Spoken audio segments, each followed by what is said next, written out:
أعوذ بالله من الشيطان الرجيم. بسم الله الرحمن الرحيم. ولا تلبسوا الحق بالباطل وتكتموا الحق وأنتم تعلمون. Ngicela Allah angivikele kusathane ongathandwa.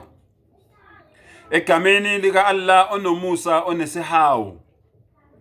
Ungahlanganisi iqiniso namanga. Ungaligubezeli iqiniso noma uhlale phezulu kweqiniso ulifihlele abantu ulazi. Amazwi lawo esiwathola eTestamenteni lokugcina elibizwa ngeQuran engcwele. Uthi umdali asingahlanganisi amanga neqiniso. Sengalifihli futhi iqiniso seligubuzele silazi. Ngokusho kwami kanjalo ngishilo ngathi ngimnandi ngiyababa. Uzokhetha wena ukuthi wena ungibamba ngakuliphi iside noma ngakuluphi uhlangothi. Encwadini kaMateyu 13 uqale kuverse 13 uze uyofika ku16.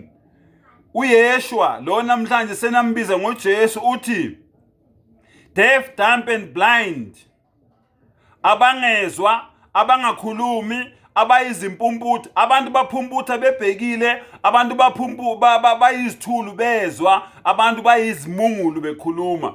Kusho uJesu la. Ngaleli verse leli uJesu uhluba indlubu ekhasini. Ngizocela ke kubafowethu labo abasalandela lenkolo le kaNkulunkulu oziqu-3 yobuKristu. Lenkolo le yaloNkulunkulu oyisitabane. Ngishilo ngathi bafowethu la angizange kuzoncenga umuntu. La ngikhuluma into njengoba injalo. Mawuthi uNkulunkulu ngamadoda amathathu, mina ngazi ukuthi amadoda amathathu endaweni eyodwa yitabane lezo ezintathu ezihlangene endaweni eyodwa. Whether uyakwamukela lokho noma ukwamukeli kuphuma kuwe, kodwa ngitshela iqiniso njengoba njalo. Wena ke othi uNkulunkulu uyisitabane uyinkonkoni engamadoda amathathu ahlangene emntwini oyedwa.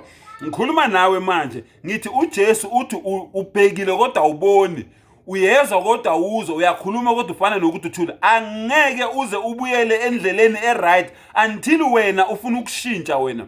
Umdala uthi ngeke ngishintshe impilo yakhe until wena ube ready ukuthi ushintshe. Lalela ukuthi uJesu uthini. Mawuvula encwadi kaMateyu 10 kuverse 34 uyofika ku36.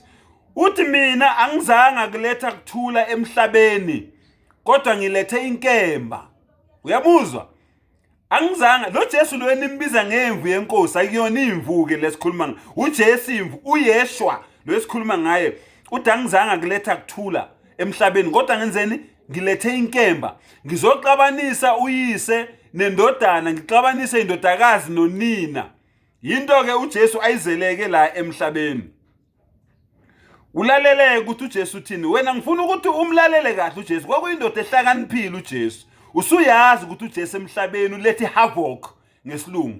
Akazange ukuletha kuthula lokhu nina abadlala ngani beninikeza lenkolo yobuKristu bayiletha kini ngoba befuna ukuthi nithobele intando yabo, bakhona ukuthi banibambe banifake la entandeni esandla sabo, bese benitshela yonke lemsangano le enikholelwa kuyo namhlanje enicabanga ukuthi iwukholwa, kanti nidonsele esihogweni, nidonsele egeheni lomlilo.